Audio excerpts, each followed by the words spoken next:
Catherine. Ah ouais. Bon, bonsoir à tous, bienvenue ici au Petit Théâtre de la Vièze. C'est un lieu atypique pour faire une conférence. Je crois que c'est la première à laquelle j'assiste ici.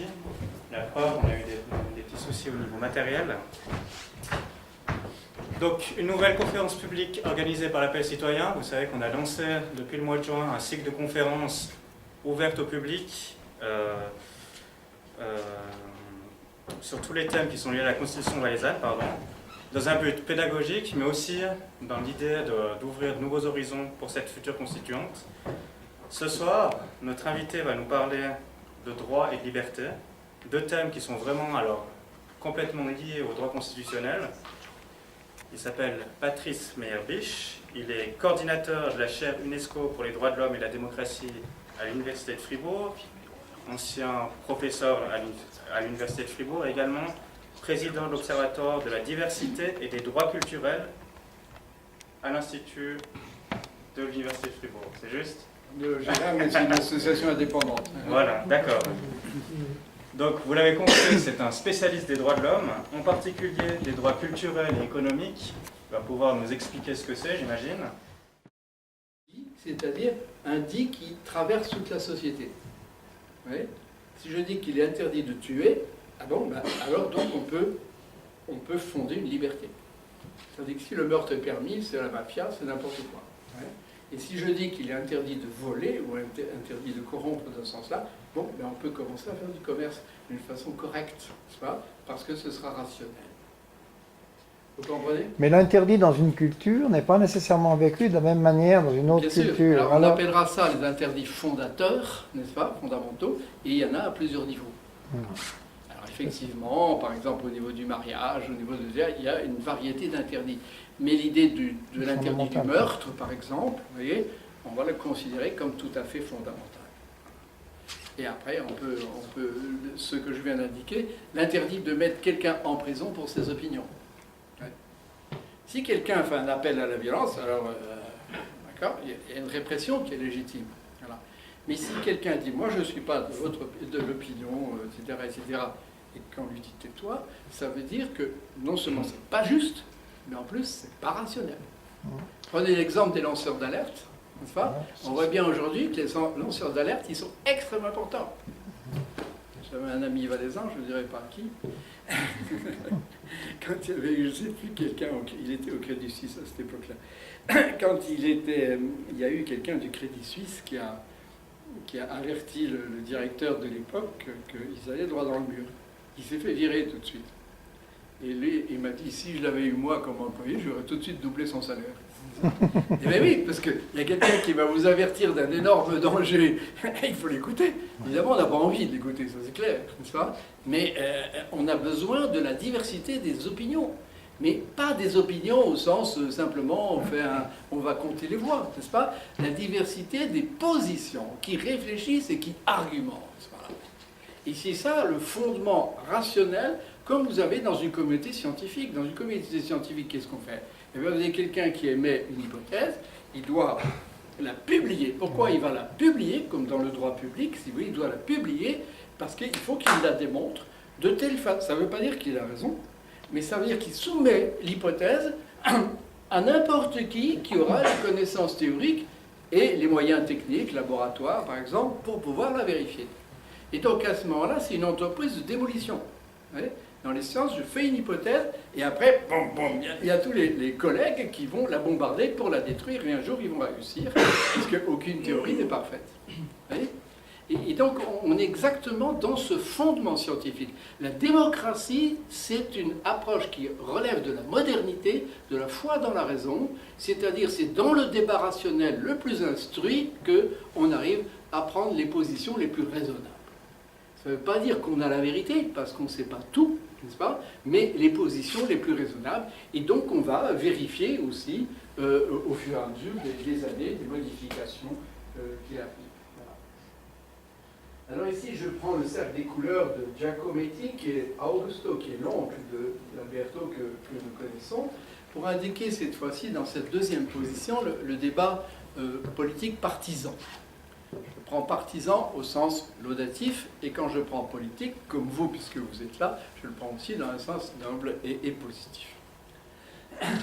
Alors, vous avez donc depuis 1948 la Déclaration universelle des droits de l'homme, et comme vous le savez sans doute, dans le courant des droits de l'homme, vous avez un courant plus à droite, un courant plus à gauche. Le courant plus libéral, on va dire à droite, plusieurs droites, mais peu importe ici, qui va dire ce qui compte, c'est les droits civils et politiques. Pourquoi? Parce que 1948, c'est le lendemain de la lutte contre le nazisme, contre le fascisme, et contre le communisme. Et à ce moment-là, on dit qu'il ne s'agit pas que l'État vienne empiéter sur la vie privée. Donc liberté d'expression, liberté d'association, interdiction de la torture, interdiction de la censure, etc. Et interprété dans un sens très libéral, ça veut dire le moins d'État possible, le plus de liberté individuelle. Du côté gauche, n'est-ce pas, de l'Est, voilà, on disait, oui, mais ce que Marx rappelait, si vous vous souvenez, c'est que les libertés bourgeoises, il disait ça après la déclaration française, les libertés bourgeoises, ce que c'est les libertés du renard libre dans un poulailler libre. Voilà. Et donc, à ce moment-là, si quelqu'un n'a pas l'éducation, s'il n'a pas à manger, s'il n'a pas du travail, eh bien, ces libertés, ce n'est pas son problème. Lui, il a faim, etc., etc. Et donc, à ce moment-là, dans les pays du bloc de l'Est, surtout, eh bien, on disait, non, les vrais droits de l'homme, c'est les droits sociaux, économiques, sociaux et culturels, qui demandent au contraire plus d'État, puisqu'il faut un État fort pour faire une école de qualité, pour faire une assurance sociale de qualité, pour faire des systèmes hospitaliers, un système de santé de qualité. Donc ça, c'était le débat très, très opposé, et malheureusement, je dis bien malheureusement, ça demeure en partie aussi bête que cela. Dans la réalité, on comprend très bien que c'est pas plus grave d'être en prison pour ses idées et d'être torturé en prison pour ses idées que de voir mourir son enfant de faim dans ses bras. Oui. Et donc chaque droit de l'homme est un droit de l'homme, c'est-à-dire un droit fondamental à ce niveau direct de la dignité humaine, parce que c'est chaque fois un accès au cœur de l'être humain et de ses liens sociaux. Hein? Quelqu'un qu'on laisse mourir de faim, c'est pas seulement il a faim, il va pas vivre, c'est pas seulement ça, mais il y a une honte, il y a une humiliation, n'est-ce pas? Notamment pour ses proches. Voilà. Et vous pouvez prendre n'importe quel droit humain, c'est la même chose. Quelqu'un qui est analphabète, n'est-ce pas, qu'on a méprisé son droit à l'éducation d'une façon ou d'une autre, c'est une honte. Vous voyez, qui va l'empêcher lui-même d'exercer ses autres capacités, ses libertés, etc. Et une honte que ses enfants risquent de porter sur plusieurs générations. Et vous prenez chacun des droits humains de la déclaration de 1948, eh bien, vous avez un accès, une importance directe, et on va dire à ce moment-là que tous ces droits sont au même niveau. Hein, et on appelle ça l'indivisibilité. La même chose, si vous allez chez le médecin en urgence, il ne va pas vous dire le cœur est plus important que le foie ou que les poumons. Vous voyez, il y a des degrés d'urgence, voilà. Mais à part ça, il faut que tout fonctionne. Voilà. Et dans une société, c'est pareil. On ne peut pas dire d'abord l'économie et le reste viendra après. C'est pas vrai, parce que c'est l'économie de qui? Si on dit l'économie de tous, oui. Mais pour que chacun ait droit à ses libertés économiques, il faut que chacun ait aussi le droit à sa liberté d'éducation, liberté d'information. Et donc à ce moment-là, on ne peut pas couper en petits morceaux en disant ça prime plus qu'autre chose. Le corps social est comme un corps biologique. Il a cette complexité, n'est-ce pas? On ne peut pas non plus dire aujourd'hui l'environnement, ça viendra après. Si c'est une attaque faible sur l'environnement, on peut dire ça. Mais si c'est une attaque brutale sur l'environnement, eh bien, il faut prendre des mesures. Même si c'est des mesures sur le long terme, le commencement de ces mesures, il est urgent. Alors donc, comme après 1948, on n'avait qu'une déclaration, donc un acte politique déclaratoire important, parce qu'il faut clarifier ces droits. Hein, Erklärung, Aufklärung, c'est l'idée de déclaration, l'idée dans la Constitution, on déclare. Et après, ça veut dire que chacun doit la prendre, cette Constitution. il doit la faire sienne. Et c'est elle qui va, comment dire, ordonner l'ensemble législatif qui est en dessous. Voilà. Et tout l'appareil législatif devrait être conforme à la Constitution pour qu'il y ait une cohérence juridique. Donc il faut qu'elle soit vraiment claire, vous voyez, que ça sonne comme un drapeau. Et quand je dis clair, vous voyez, c'est comme on dit quelqu'un qui est très fort, très droit. Qu'est-ce que c'est que la droiture? C'est le plus court chemin entre un homme qui souffre et un autre. Ouais, c'est ça la droiture. On a l'impression que c'est droit, c'est un peu... Non, non. Alors des fois, ça peut prendre des chemins courbes, mais l'idée elle-même, elle doit être droite, voilà, dans ce sens. Et donc, on devait faire un traité. Voilà. Un traité, un pacte, si vous voulez. Ça veut dire que la déclaration, c'est seulement les ambassadeurs à l'ONU qui votent et qui sont d'accord, donc c'est l'exécutif, en gros, qui dit ouais, on est d'accord là-dessus, on signe. Tandis que si on fait un pacte, alors ça veut dire un traité international, et donc à ce moment-là, ça doit être ratifié par les différents parlements, n'est-ce pas? Et donc le traité international, alors les lois nationales du droit, ce qu'on appelle le droit interne, doivent être conformes aux traités internationaux, c'est l'objet de la prochaine votation. Et à ce moment-là, comme on avait cette opposition entre le bloc de l'Est et le bloc de l'Ouest, on dit on n'y arrivera pas à faire un traité global sur les droits de l'homme. Il n'y a pas de consensus politique. Alors comme on ne pouvait pas en rester là, parce qu'on avait vu ce que c'était que la guerre, quand je dis on avait vu, c'est un euphémisme parce qu'elle a continué après un peu partout, mais il y avait ce mouvement de dire il faut qu'on ait un ordre international qui soit fondé sur le droit, c'est-à-dire sur la raison, sinon on n'aura pas de paix. Voilà. Et on n'y pas encore. Et à ce moment-là, on a dit bon, alors on fait deux pactes. Un sur les droits civils et politiques. Alors les pays du bloc occidental vont ratifier plus vite celui-là. Un sur les droits économiques, sociaux et culturels. Les pays du bloc oriental vont plus vite ratifier celui-là. Et puis après, vous avez les pays du Sud qui se sont plutôt alignés sur les pays du bloc oriental, de l'Est. Et on a eu ce débat. Alors, je ne vous passe pas toute l'histoire après. Sachez simplement qu'à peu près la plus grande partie des États ont ratifié les deux pactes, la Suisse y compris, donc ils ont force obligatoire pour nous.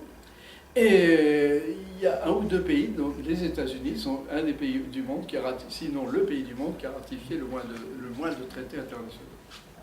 Parce que le droit international, pour les Américains, c'est le droit national. Au niveau des droits fondamentaux. Mais qu'on m'a dit que sur Google, ça marche pas mal. Hein. Voilà. Et donc à ce moment-là, vous avez bien cette opposition, si vous voulez, entre les deux groupes de droits. Alors, on disait aussi, n'est-ce pas, fondement du libéralisme de droite, que les droits civils et politiques, c'était les libertés, tandis que les droits économiques et sociaux, c'était l'égalité. Ça n'a plus de sens non plus. Pourquoi? Parce que nous avons une égalité de droits. Ça ne veut pas dire qu'on est tous égaux, on n'a pas la même taille, on n'a pas, etc., etc. Mais l'égalité de droits, ça veut dire qu'on a une égale dignité. Voilà. Si quelqu'un est malade, il a le droit aux soins, point à la ligne. On ne va pas regarder sa couleur, voilà. Il a le droit à des soins justes. Et on est égaux en droit, ça veut dire qu'on a le droit d'exercer ses libertés et ses responsabilités. Donc il n'y a pas l'égalité d'un côté et les libertés de l'autre. Ça c'est une décomposition du corps humain comme si on le coupait en deux. Vous avez des enfants qui vont à l'école et dans quelque institution de formation, y compris supérieure. Vous les prenez tous à égalité de droit. Ça ne veut pas dire qu'ils sont tous pareils. Il y en a qui vont être plus avancés que d'autres. Il y en a qui vont être doués dans une branche, d'autres dans l'autre, etc. Mais chacun a le droit de prendre la parole, selon les règles définies, n'est-ce pas? Et a le droit de critiquer. Voilà. Dans le monde universitaire, on va parler des libertés académiques. C'est un droit fondamental. Un étudiant a l'égalité de droit avec son prof. Il a le droit de le critiquer. Il n'a pas le droit de le traiter d'idiot, n'est-ce pas? Mais il a le droit de dire, vous vous êtes trompé là. Après, il faudra qu'il le démontre, n'est-ce pas? Mais c'est ça qui est intéressant, c'est ça qui est vivant. Vous voyez? Donc il n'y a pas les droits d'un côté. Alors ceci dire, ça c'est pas encore bien clair. Vous voyez? Et j'ai demandé à plusieurs responsables de différents partis politiques, dire pourquoi vous ne faites pas un débat sur les droits de l'homme? Quelle est aujourd'hui une vision socialiste des droits humains? Quelle est une vision radicale? Quelle est une vision libérale? Tu vois? Et tout le monde m'a dit, oh oui, vous avez raison, c'est très intéressant.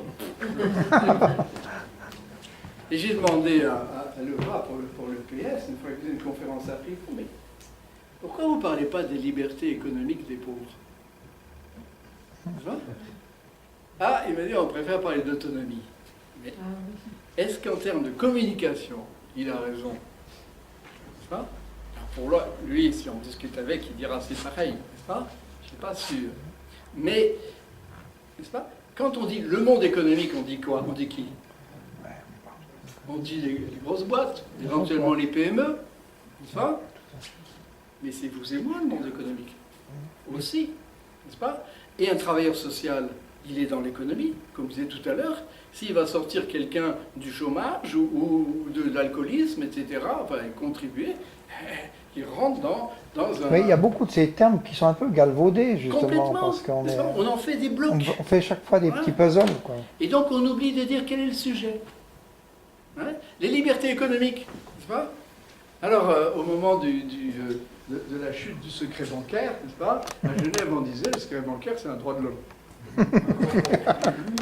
70% des montants des banques privées étaient défiscalisés. Des montants sous gestion. Hein? Alors, c'est les droits de qui? N'est-ce pas? Alors, ça veut dire que si je dis les droits économiques, je vais en parler, je vais dire les droits de qui? Le monde économique de qui? N'est-ce pas? J'étais une fois en Tunisie et puis quelqu'un me disait, au niveau de l'ambassade, il y avait une file de gens qui étaient devant un bureau, genre bureau de chômage, n'est-ce pas? Il me dit, je suis sûr que si on prend les 10 personnes là, ils n'ont pas 5 dinars dans la poche. Hein? Si vous n'avez rien dans la poche, elles sont où vos libertés économiques? Vous comprenez?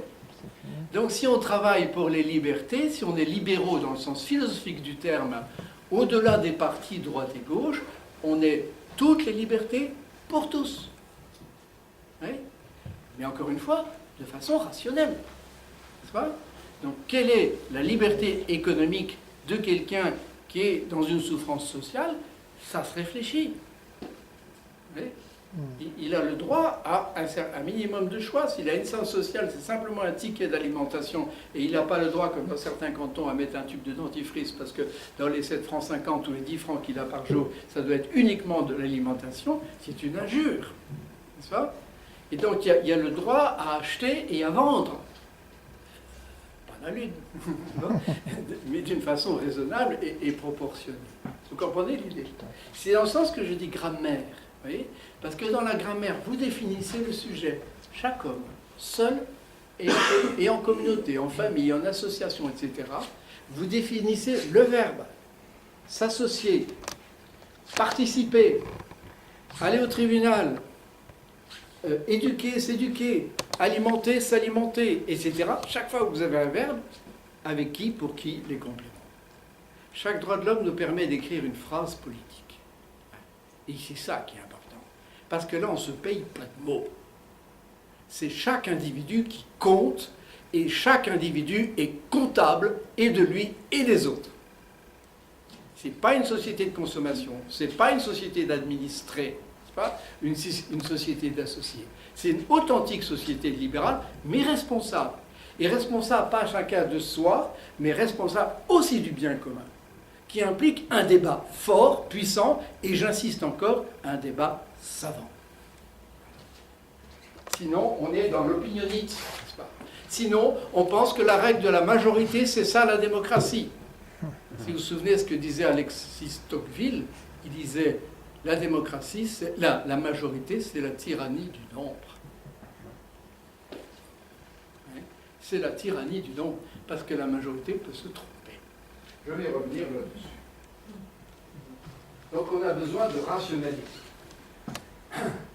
Alors vous avez donc ces différents pactes, vous en avez d'autres dans les Nations Unies, sur les droits de l'enfant, sur les contre la discrimination, etc. Et vous avez à chaque fois des comités qui font avancer une forme de quasi-jurisprudence internationale. Ça avance lentement, mais ça avance. on a quand même de plus en plus de connaissances au niveau mondial, d'où l'intérêt. Ça, je passe. Non, je passe pas. Je suis dans les droits culturels. Moi, je travaille beaucoup sur les droits culturels. Je vais vous montrer ici l'extrait, si vous voulez, une déclaration qu'on appelle déclaration de Fribourg, parce qu'on l'a faite à Fribourg, mais c'est un groupe international, et qui est rentré maintenant plus ou moins dans la doctrine onusienne, et qui se connaît un peu partout, sauf à Fribourg, évidemment. Je vais en parler à Mexico dans 10 jours, mais on travaille avec ça. Et alors vous avez ici, alors je reprends quand même le schéma avant, vous avez le droit à l'éducation et le droit de participer à la vie culturelle. Le droit de participer à la vie culturelle, on ne s'en est pas beaucoup occupé, parce qu'on s'est dit c'est quand même moins important. Vous voyez, il faut manger, il faut avoir un toit, il ne faut pas être torturé, etc. Tandis que le droit d'aller au cinéma ou au théâtre, c'est bien, c'est important, mais ça vient après. Vous voyez, ce qui est une conception quand même ridicule de la culture qui est reléguée au loisir et au supplément. La culture, c'est quoi? C'est tout ce qui fait notre identité. Et quand on va vous parler de constituante, vous allez parler de culture politique. Donc, quelles sont les valeurs fondamentales? Et là, on est bien dans une notion de culture. Je ne dis pas quelles sont les valeurs fondamentales au sens de ce qui serait exclusivement suisse, ou exclusivement valaisan, ou exclusivement européen, parce que ça sent mauvais. Pourquoi? Parce que tout ça, ça circule, n'est-ce pas? Ceci dit, il y a des histoires, il y a une langue, il y a des langues, il y a les montagnes, il y a des éléments qui entrent, n'est-ce pas, là-dedans. Mais encore une fois, s'il y a toujours une culture vécue dans un espace-temps donné, mais il y a des valeurs universelles derrière. On regarde le même ciel. Hein? Donc ça, c'est pour les droits culturels. Et à chaque fois que vous avez un problème de violation des droits de l'homme et un problème de déséquilibre, comme prenez le réchauffement climatique, vous êtes sûr que vous avez ces 3 droits qui sont violés. Vous avez de l'information, parce que vous avez des gens qui mentent. Le réchauffement climatique. Regardez la lutte sur le tabac. Quelles sont les entreprises qui ont continué de mentir, quitte à payer des universitaires? Philippe Maurice a payé des universitaires, n'est-ce pas, pour dire non, non, la nicotine, ça ne vous fout pas le cancer, etc. Et d'autres encore. Et on en a bien d'autres sur des exemples plus récents, je ne vais pas les prendre maintenant, vous les avez tous en tête, n'est-ce pas? Si on se laisse berner par des menteurs, que ce soit au niveau des médias, que ce soit à un niveau politique, que ce soit à un niveau des entreprises, voire des associations, c'est qu'on a une formation pas suffisante. Donc formation, information, c'est 2 sœurs jumelles. On va avoir une formation suffisante tout au long de sa vie. L'éducation, c'est pas seulement jusqu'à ce qu'on devienne adulte, hein, c'est tout au long de sa vie. Une formation suffisante pour pouvoir continuer à s'informer et à informer. N'est-ce pas? Et quand on continue à s'informer et à informer, on continue aussi à se former et à former. Ouais. Tout est dans le savoir. Ouais. Et ça, on n'ose pas trop le dire, n'est-ce pas?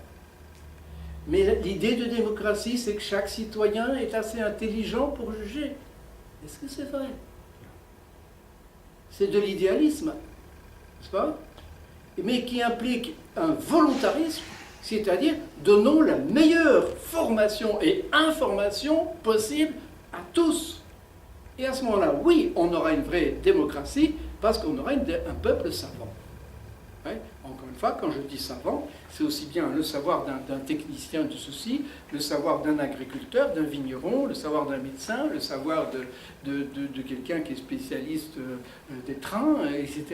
Le savoir pédagogique par rapport à ses enfants, le savoir des gens qui côtoient la misère et qui ont des leçons à montrer au niveau politique quand ils voient ce qui dysfonctionne. Vous voyez, le savoir des migrants qui viennent avec un bagage parfois de violence et de souffrance et de combat personnel qu'il faut accueillir avec, j'allais dire, avec humilité et reconnaissance. Vous voyez, parce qu'on a besoin de ça. Parce que la Suisse n'est pas une île et on ne peut pas simplement se faire une démocratie alors que tout flambe pas loin. Oui, c'est pas possible. Pas plus au niveau écologique qu'au niveau politique. Voilà. Et puis vous avez patrimoine. Patrimoine ici, c'est pas simplement les châteaux, les patrimoines, c'est aussi une science, c'est un patrimoine. Ouais. Notre patrimoine démocratique, notre mémoire, notre histoire. Voilà. Et tous ces patrimoines-là, dont on va se servir pour faire de la formation et de l'information. Alors maintenant, je fais le même discours au niveau économique. Vous allez voir la même chose. Pourquoi? C'est quoi le libéralisme économique, c'est-à-dire le libéralisme du marché? Vous avez deux pôles, travail et capital. Okay? Le travail, c'est quoi? C'est le droit au travail. Donc le droit de chercher un travail, le droit de créer du travail, d'embaucher, de débaucher. Le droit aussi au bénévolat. Le bénévolat, c'est aussi un travail. Et c'est extrêmement important. Vous êtes ici bénévole. C'est souvent le bénévolat qui fait progresser une société. Y compris dans un travail payé, il y a une partie bénévole, parce qu'on fait plus d'heures, parce que, etc., etc. Donc ça, c'est le plus. Mon père me disait toujours, il faut que tu travailles plus pour ceux qui ne travaillent pas assez. Je crois que c'est pas faux. Et c'est qu'il n'y a pas un jugement sur ceux qui ne travaillent pas assez. C'est un constat. Eh bien, le deuxième pôle, c'est la propriété, le capital. Le capital, c'est quoi? C'est une propriété. La propriété, c'est quoi? C'est le droit d'avoir quelque chose en propre. D'accord? Et c'est important d'avoir quelque chose en propre. C'est déjà son vêtement, ça, son logement, ses idées aussi, propriété. Mais c'est donc, en termes économiques, c'est le droit d'acheter et de vendre, le droit de prêter et d'emprunter, le droit de donner gracieusement et de recevoir. Oui. Ces libertés sont tout à fait fondamentales. Et on n'en parle pas dans ce sens-là, y compris dans les droits de l'homme.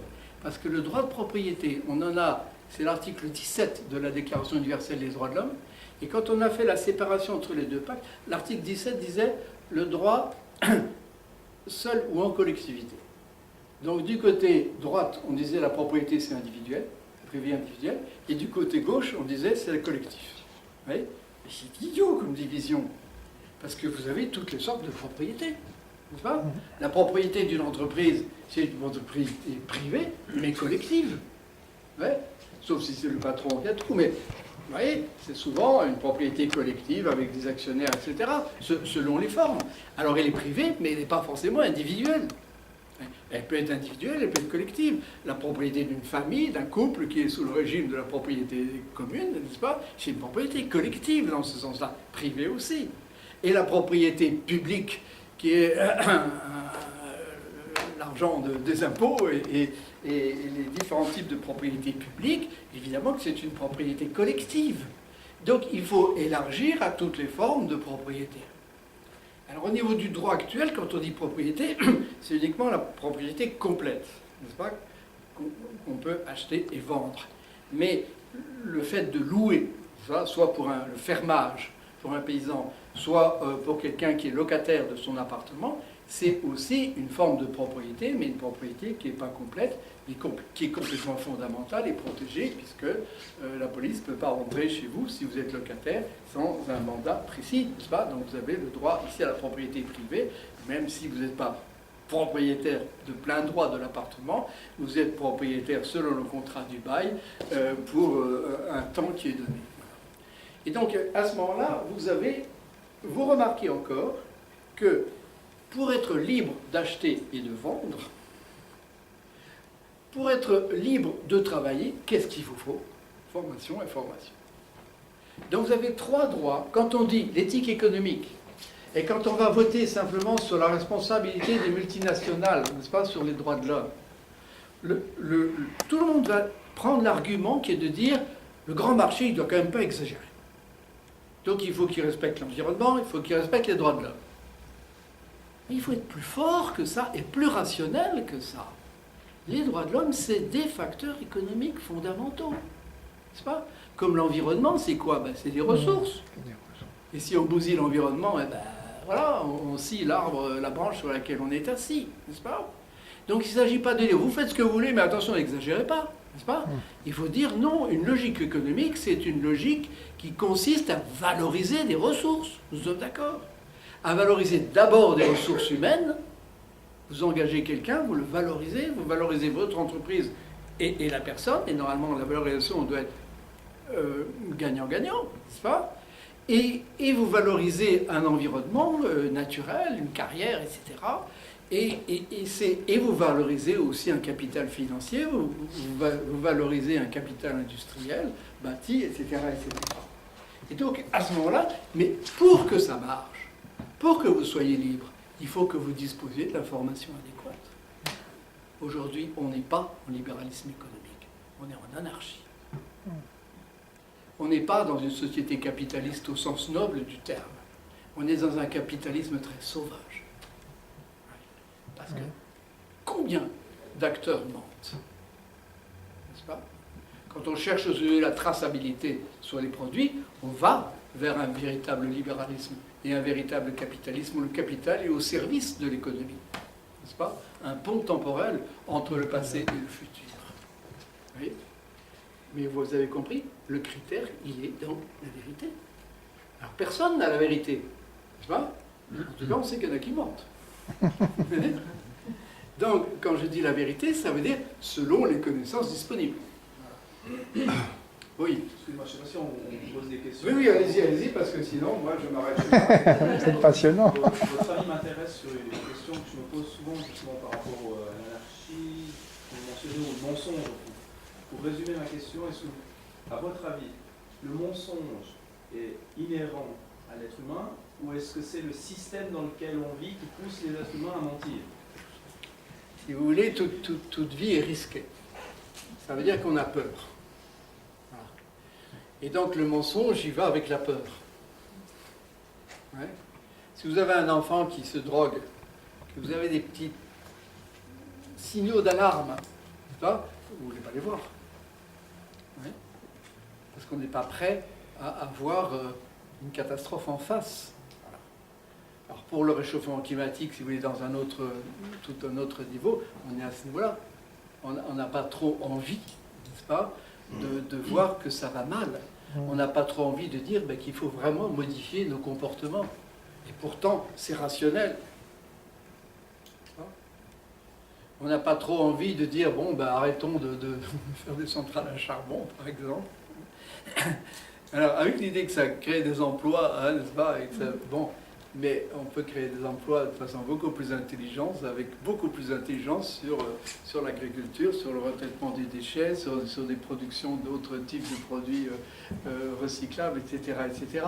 Mais ça demande de sortir, ce qu'on appelle vulgairement, sortir de sa zone de confort.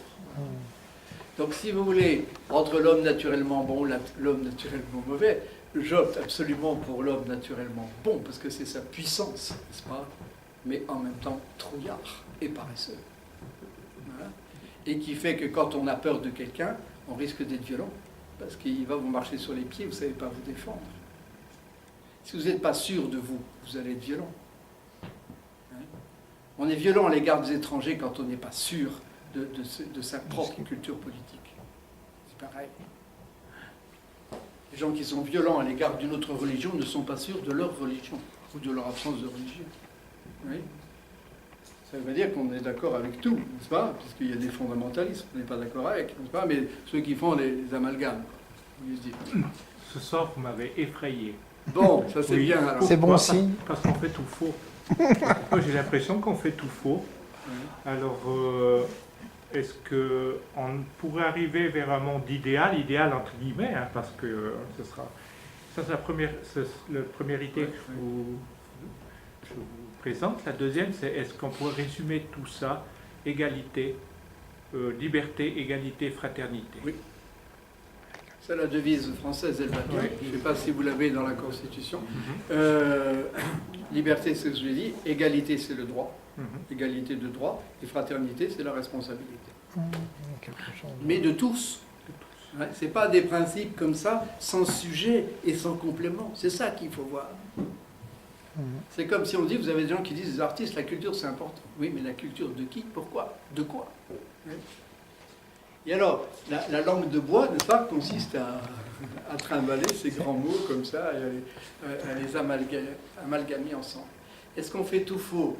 Je pense qu'on est dans des démocraties sous-développées.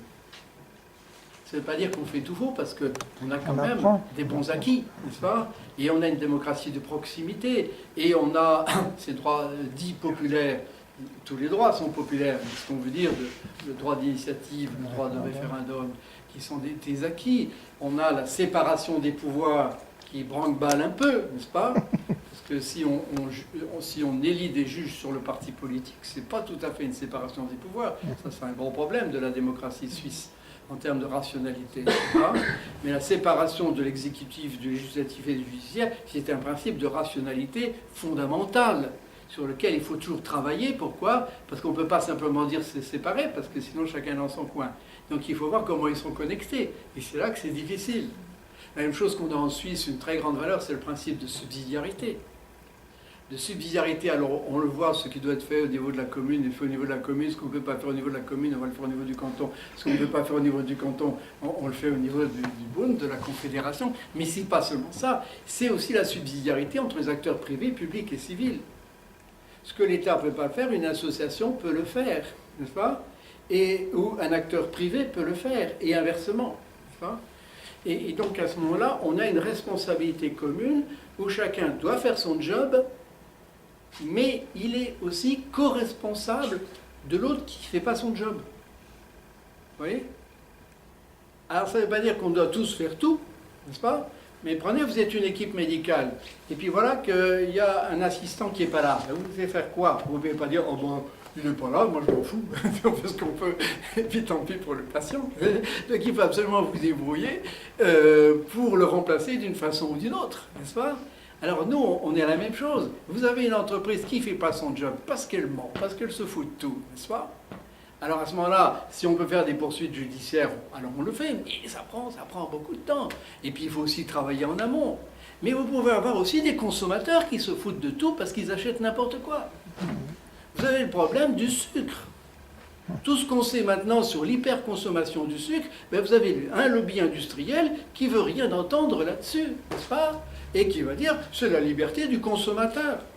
Alors regardez la liberté du consommateur qui a 13-14 ans, tous ses copains lui prennent des alcopopes, du Coca-Cola et je ne sais pas quelle cochonnerie, et à ce moment-là qu'ils en boivent et qu'ils en boivent, avec l'équivalent de 15 morceaux de sucre dans une petite bouteille, eh bien, c'est aberrant. C'est complètement aberrant. Je peux reprendre la même question, on est naturellement bon, etc. On va naturellement à la facilité. Voilà. Et le sucre, comme les gras, c'est de la facilité, n'est-ce pas? Et on a un instinct qui est fait pour la disette. Voilà. Dans une société d'abondance, il faut bien le remplacer par la rationalité. On dirait, top, il ne faut pas trop manger. La même chose pour d'autres, oui. Ça veut dire qu'il faudrait avoir, au fond, il faudrait penser à un système social qui prend en compte la peur, la facilité et la paresse. Bien sûr.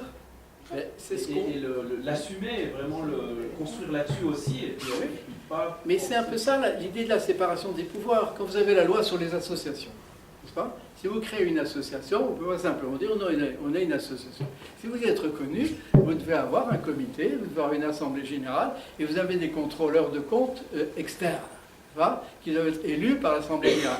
Donc tout ça, c'est un peu universel, on trouve ça dans tous les pays avec des nuances. Oui, et on comprend que c'est rationnel. Parce qu'à un moment donné, vous aurez quelqu'un qui va se mettre dans la poche. Et il aura peut-être ses raisons. Il n'arrive pas à nourrir ses enfants, ou il a ceci, ou il a des dettes de jeu. Ou à titre individuel, mais pas... Ça peut être aussi à titre collectif, d'ailleurs, n'est-ce pas? Et vous avez des associations qui ont fait des associations pour l'adoption d'enfants, n'est-ce pas? Qui ont fait du commerce avec les enfants. Et il y en a qui l'ont fait avec une naïveté, disons ça comme ça, une imbécilité et une naïveté. Alors il y en a qui étaient aussi directement corrompus. Mais à ce moment-là, on est obligé de mettre des règles. Voilà, de clarification et de contrôle mutuel, c'est le b.a.-ba. Oui. Par rapport à une société qui serait sous-développée qui est la nôtre, vous diriez une société... Par rapport à ce qu'elle pourrait être, mais elle est plus développée que d'autres, on est d'accord. Admettons qu'elle soit sous-développée. Est-ce Oui. qu'une société développée ressemblerait à celle des États-Unis? Non, sûrement pas. Vous avez vu l'écart entre les riches et les pauvres. Alors c'est quoi une société rationnellement développée? Eh bien, c'est une société où l'ensemble de la population peut exercer pleinement ses droits de citoyenneté. Ses droits de citoyenneté, c'est ses droits, ses libertés, ses responsabilités. Voilà. Ça veut dire concrètement que tous les enfants ont un droit à l'éducation la meilleure possible. Pour prendre cet exemple-là. Ça veut dire que tous les habitants de ce pays ont le droit de participer à un système d'information le meilleur possible. Que ce soit par Internet, que ce soit par la presse écrite, que ce soit par la télé, que ce soit par des journaux d'entreprise, etc. Oui, c'est très concret. Oui. Et ce n'est pas complètement idéal. Au niveau d'un pays, c'est idéal. Mais ça peut se faire dans une petite commune. Vous avez des petites communes, plus ou moins grandes, dans lesquelles vous avez une vie démocratique extrêmement vivante. N'est-ce pas ? Les gens peuvent être de partis différentes, mais ils se respectent, ils discutent, ils se disputent, mais positivement, etc. Vous voyez ? Ils ne se bouffent pas le nez à chaque instant. Et où à ce moment-là, vous avez les gens qui se mouillent la chemise pour que l'école soit vivante, que ce n'est pas simplement l'affaire des instituteurs, mais que les parents y vont, qu'il y a un artisan dans le coin, ben, l'école va voir l'artisanat, enfin, où il y a des initiatives, vous voyez, pour que, en gros, pour répondre plus brièvement à la maison, à votre question, je ne sais pas pourquoi je dis à la maison, et c'est une société où tous les savoirs se croisent. Vous voyez, on peut croiser les savoirs. Tous les savoirs vivre, hein, toutes les formes de savoir. Savoir-faire, savoir-être, savoir communiquer, savoir faire savoir, le plus difficile. Vous voyez, et tout le savoir se croise, y compris le savoir des personnes pauvres qui sont humiliées et dont on ne connaît pas la puissance de leur savoir, alors que certaines ont des savoirs extrêmement importants pour nous. Je ne sais pas si ça répond à votre question. Je vais vous pousser loin, mais ça Allez-y, allez-y. Juste, quand vous parlez de savoir, ça m'a déjà interpellé tout à l'heure. Moi, je suis abasourdie de cette théorie des savoirs. Et j'aimerais savoir où on place le non-savoir là-dedans. Oui. Ignorance. Pas au spirituel, je ne veux pas y chercher Dieu, je vous demande juste par rapport à votre rationalité, où est le non-savoir? Parce que le chaos aussi. Intéressant, le chaos. Comment on peut faire de l'ordre sans chaos? Toutes ces choses. Oui, tout à fait d'accord. Ben, je reprends l'exemple, vous amenez des enfants dans la forêt. Et vous n'y allez pas simplement 1 heure ou 2 pour faire la sortie. Hein. Mais vous avez un stage en forêt, des enfants, des ados, ça peut être aussi des adultes, peu importe. Alors on adapte à l'âge. Et on va rester assez longtemps en forêt pour écouter, et avec différents médiateurs. Hein, soit un botaniste, soit un poète, soit quelqu'un qui s'occupe des animaux, etc., des insectes, du sol, etc. Et progressivement, vous allez ouvrir les yeux, les mains, les 5 sens des gens qui sont là à ce mystère de la forêt. Et là, vous commencez à marcher avec précaution sur le sol, parce qu'on sait qu'il y a une infinité de complexité intelligente dans le sol. On va regarder, comme on le sait aujourd'hui beaucoup mieux, les arbres, n'est-ce pas, et leur puissance. Vous voyez, et on ne va pas seulement les toucher ou les embrasser, mais on va découvrir quelques-uns des savoirs à disposition. Je prends savoir au même sens que saveur. Ce n'est pas simplement comme ça un savoir théorique, c'est avoir le goût des choses. Et à ce moment-là, le groupe de personnes, soit des enfants, des ados, peu importe, au fur et à mesure où ils découvrent la forêt, cette immense complexité, n'est-ce pas? Ces cailloux qui ont plusieurs milliers d'années qui sont là, n'est-ce pas? En même temps que tous ces petits micro-organismes qui vont aller regarder avec une loupe, etc., eh bien, ils s'aperçoivent que leur corps, il est pareil, que le corps de leurs copains, il est pareil, et qu'ils sont tous dans un même monde, infiniment intelligent, depuis le petit microscopique, n'est-ce pas, nanoscopique, jusqu'à l'immensité, et que là-dedans, on est béat d'admiration. Voilà.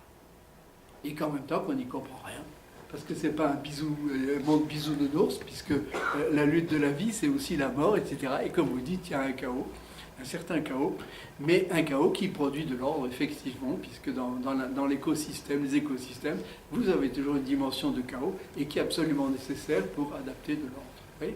C'est ce type de savoir-là qu'on peut avoir dans toutes les disciplines.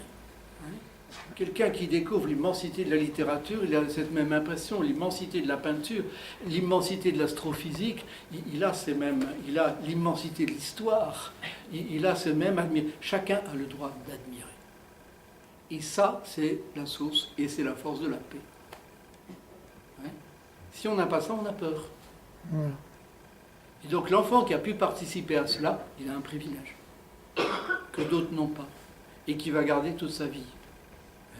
Si on retrouvait mieux l'importance de l'éducation tout au long de la vie, c'est là qu'on a les sources des libertés.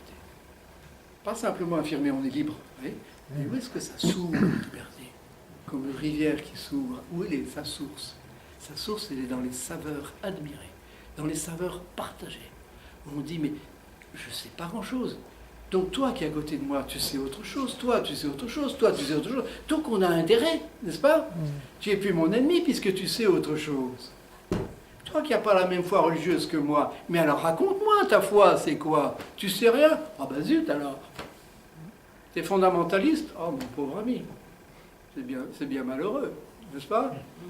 Tu es très croyant fort et tu es libre avec ça. Ah ben apprends-moi, dis-moi en quoi tu crois? Et qu'est-ce qui te fait vivre, n'est-ce pas? Et on pourrait dire la même chose entre deux partis politiques, avec deux personnes intelligentes engagées dans deux partis politiques. Ils ont envie de dialoguer, et pas simplement de se disputer pour dire celui qui est du bord opposé est forcément un imbécile ou un pourri, quoi. Oui, mais qu'on a une intelligence qui est trop... Notre bien commun est trop intelligent en soi, n'est-ce pas? Trop intelligible. Et donc ça nous dépasse tous. Donc, vous voyez, c'est une expérience personnelle de paix, mais qui appelle en même temps un besoin de communiquer, parce qu'on veut apprendre. Le jour où vous découvrez la passion pour une discipline culturelle, qu'elle soit scientifique, qu'elle soit artistique, qu'elle soit un métier technique, eh bien, vous avez envie d'apprendre davantage. Oui. Donc vous avez envie de chercher des maîtres, chercher des collègues, chercher des gens qui vont vous critiquer de façon positive. Oui. À partir de ce que vous dites au sujet du savoir, et si on regarde un peu comment fonctionne chez nous la démocratie directe, on peut dire que cette démocratie directe n'existe plus parce qu'elle est non instruite, puisqu'avant vous parlez beaucoup de cette importance d'être de la forme instruite, et puis ensuite elle est très partielle parce qu'on a des votations avec 37% ou 40%, etc. Donc le fondement même de la démocratie directe n'existe plus, et avec ça, donc vous avez parlé du terme de trouillard, etc., on la manipule pour aller sur les points faibles de la société et pour lui mentir, comme vous l'avez dit, par des arguments justement du fait qu'elle n'est pas instruite, elle n'a plus la capacité d'analyser, de voir qu'ils sont des arguments menteurs. Donc là, si on en revient à la constituante, on peut dire qu'une démocratie parlementaire, aujourd'hui, est plus, disons, démocratique qu'une démocratie directe, parce que dans le Parlement, vous avez des commissions qui analysent des choses de plus en plus complexes. Ces commissions ont la représentativité des partis, et ensuite amènent des arguments, disons, plus instruits aux députés qui doivent prendre la décision, et on voit bien que la démocratie directe est faite pour défaire ce jeu normal au niveau du Parlement, et pouvoir faire triompher une solution minoritaire. Ouais. Je comprends ce que vous dites, mais ça ne tient pas à la route, si vous passez l'expression. C'est pour ça que je suis content de vous le dire. On est dans le débat. C'est pas parce que je suis fribourgeois que je raisonne en noir et blanc. Je dis pourquoi. Parce que vous avez le même problème à tous les niveaux. Un conseiller national fribourgeois me disait à une certaine époque, quand il y a eu, alors je ne sais plus si c'était sur les pharma ou si c'était sur les banques, il s'est dit on s'est fait balader par les banques, par les lobbies, n'est-ce pas? Et donc ce problème de mensonge et d'ignorance, vous l'avez aussi bien au niveau des députés, des conseillers, À cause des lobbies. dans les deux chambres. Ouais. À cause des lobbies et à cause de leur banque de formation. Ils doivent faire plein de choses sur plein de sujets complètement différents, n'est-ce pas? Et donc, est-ce qu'ils sont capables d'avoir le savoir? Et il y a toute une quantité de gens qui viennent leur vendre leur truc, n'est-ce pas? Alors, on n'est pas contre forcément les lobbies, ça fait partie de la vie aussi, n'est-ce pas? Mais c'est au niveau suisse, c'est au niveau français, c'est au niveau de la Commission européenne, hein, quand il y a les histoires de Volkswagen, qui est comme le mensonge, qui est vraiment gros de gros, hein, eh bien, ils n'ont pas fini. En Suisse, on n'est pas capable de faire une class action suffisante pour tous les gens qui ont été volés par Volkswagen et par les autres entreprises du groupe. Mais à ce moment-là, vous avez, je ne sais pas combien de dizaines de lobbyistes pour cette entreprise, enfin pour le groupe des automobiles, et par rapport à ceux qui sont dans le camp opposé, qui démontent la chose, vous en avez 4 ou 5, vous voyez, qui ne font pas du tout le poids. Voilà. Donc si vous voulez, la corruption, cette corruption, alors ça peut être une corruption au sens financier, mais laissons cela de côté. La corruption au sens de l'ignorance et du mensonge, vous pouvez la trouver à tous les niveaux, aussi bien à l'exécutif qu'au législatif, qu'au judiciaire aussi, qu'au niveau du citoyen qui s'exprime de façon directe. Et quand on vote, quand on élit un député, donc un conseiller national, un conseiller d'État, eh bien, est-ce qu'on le vote vraiment sur ses connaissances, son savoir, n'est-ce pas, ou est-ce qu'on le vote selon l'étiquette partisane? Donc vous avez la même nuance qui est partout. Voilà. Et si on prend l'idée de la séparation des pouvoirs, que j'appellerais de façon plus exacte l'équilibre entre les pouvoirs distincts, parce qu'il faut bien que le judiciaire communique avec l'exécutif et le législatif, mais d'une façon qui ne fasse pas collision, que chacun doit être à sa place. Voilà. Eh bien, à ce moment-là, les droits populaires ont un sens important, d'abord parce qu'ils provoquent le débat. Et là, de nouveau, quelle est la qualité du débat? Si vous avez simplement un infrarouge, puis boum, boum, boum, évidemment, ça ne va pas aller loin. Si vous avez des affiches plus stupides les unes que les autres qui vous disent « si vous votez pour nous, vous êtes raisonnable, si vous votez pour l'autre, vous êtes complètement fou », n'est-ce pas? Alors ça, c'est pas crédible. Et là, vous avez un débat qui nous fait honte, souvent, n'est-ce pas? Mais si vous avez un vrai débat, n'est-ce pas? Alors, on a eu quand même, il y a des initiatives qui sont stupides, et disons qui ne sont pas rationnelles, je dirais dans ce sens-là, et des initiatives qui posent des vraies questions. Alors, on les pose plus ou moins bien, c'est embêtant, puisqu'on doit répondre par oui ou par non, donc c'est là qu'on est souvent piégé, mais disons, le fait de créer le débat, de développer là-dessus, ça c'est quand même un point extrêmement positif. Voilà. Alors, on pourrait le faire autrement que par suffrage direct, mais c'est intéressant, le vote populaire, moi je suis complètement favorable, mais à la condition que, effectivement, d'abord on y réfléchisse un peu, qu'on n'ait pas le droit de faire une initiative qui va contre les droits fondamentaux, parce que ça veut dire qu'on se tire une balle dans le pied. Voilà. Et la prochaine sur le droit international, c'est une balle dans le pied, puisque nos principes sont des principes universels, et on a besoin du contrôle par les pairs. Et nous, on contrôle les Allemands, on contrôle les Norvégiens, etc., avec nos juges suisses, et on se rend là pareil. Et pourquoi? Parce que c'est un jugement de type, on est en rationalité. Alors quand vous avez un jugement, on n'est pas forcément d'accord, c'est comme si on va au tribunal fédéral, n'est-ce pas? Si vous faites le recours au tribunal cantonal, au tribunal fédéral, après vous n'êtes pas forcément content, et le tribunal fédéral, il n'a pas a priori raison, mais on est obligé de se soumettre à un système de jugement, et puis tant pis si ça ne marche pas, mais c'est le plus raisonnable. Et la jurisprudence du tribunal fédéral, elle va évoluer aussi. Voilà. Donc il faut qu'on ait des instances qui cassent des mauvaises décisions. Et donc le vote populaire peut aider à cela, mais il faut qu'il soit mieux encadré avec les autres types de démocratie.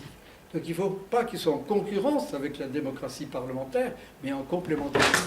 C'est là que ça vaut la peine de bien réfléchir d'un point de vue juridique et politique, mais en mettant encore une fois la priorité sur les régulations et sur l'obligation d'informer correctement.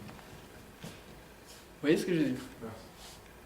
C'est comme des gens qui diraient, mais non, les entreprises, ils connaissent mieux, c'est eux qui ont l'initiative, etc. Tandis que l'État, c'est toujours des bureaucrates, n'est-ce pas? C'est une énorme... Un chef d'entreprise, il a les mêmes défauts qu'un directeur d'une institution publique, où ils peuvent avoir les mêmes qualités. Vous avez des gens superbes ici, et mauvais là, et mauvais, et superbes là, et mauvais là. n'est-ce pas?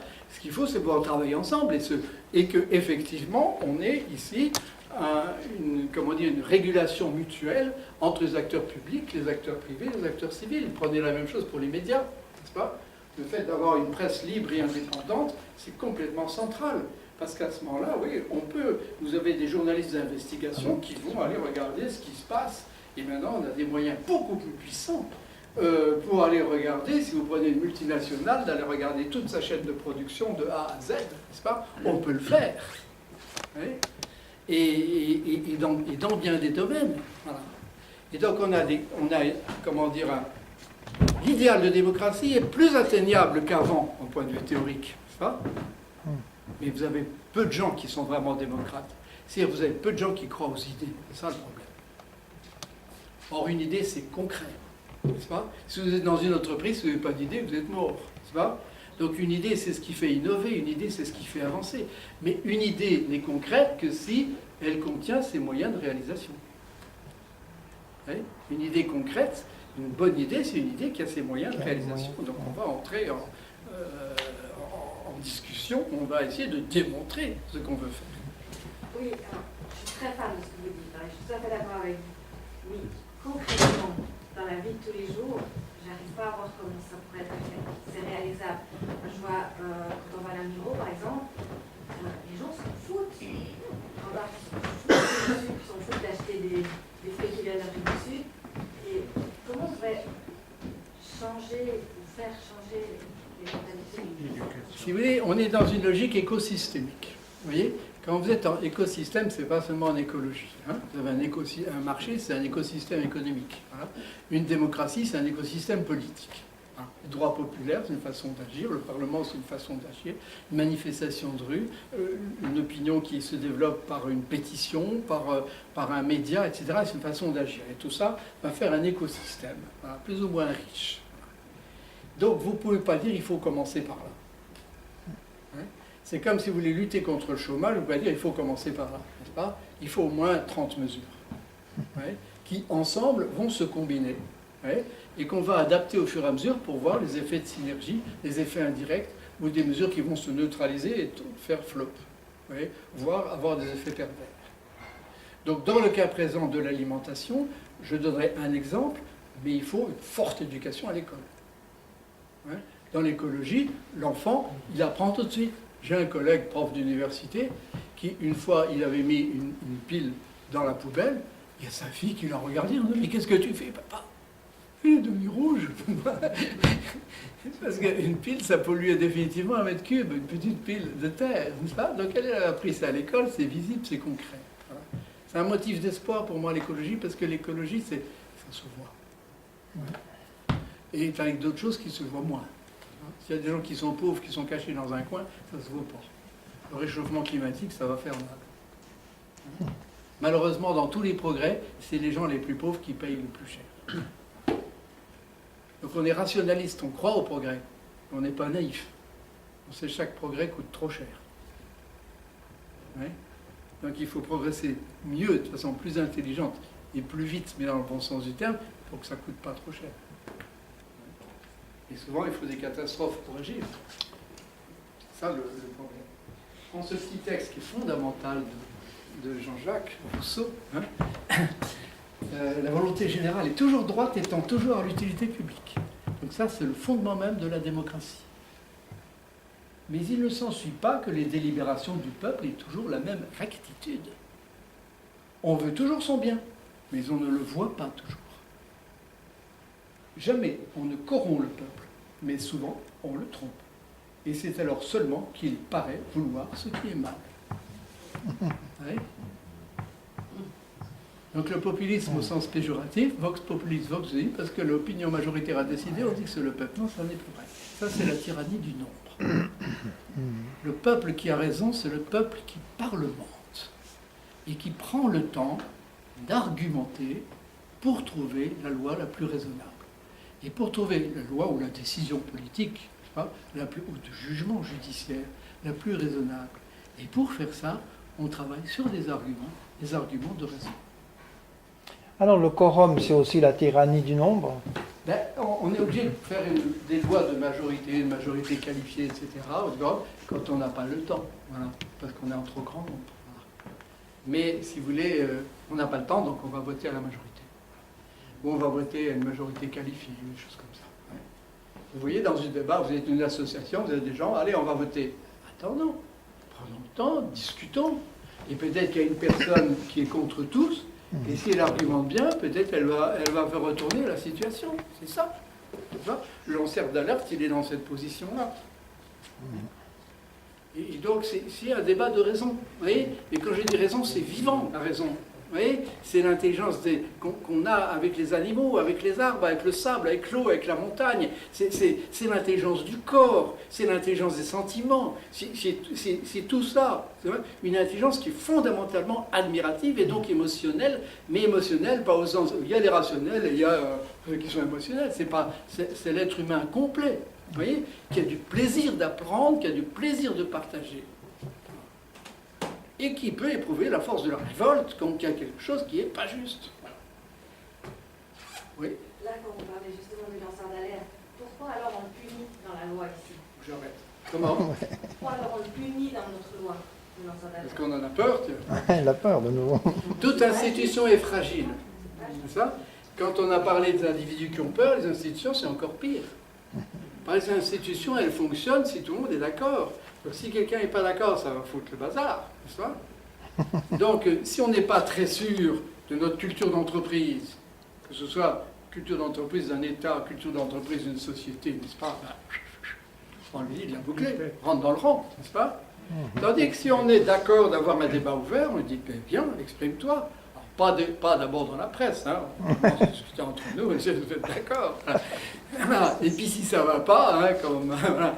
Si ça ne va pas entre nous, va chercher, comme dans l'évangile, là j'ai vu la parabole, hein, si tu n'es pas d'accord avec ton frère, ouais, s'il n'est pas d'accord, va chercher des amis, s'il n'est pas d'accord, alors parle-en en public. C'est un peu la même chose. Faut que j'aille prendre mon train pour faire une intervention à Genève, et vous aussi. Merci beaucoup en tout cas.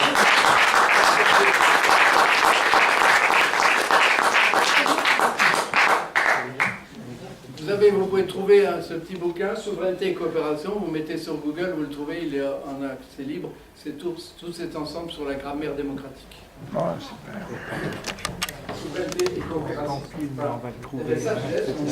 Oui, il sera sur le... On peut encore remercier une fois le professeur Meyerbeich. Et c'est brillant. merci de votre venue. Je laisse ici quelques déclarations sur les droits culturels, si vous en voulez.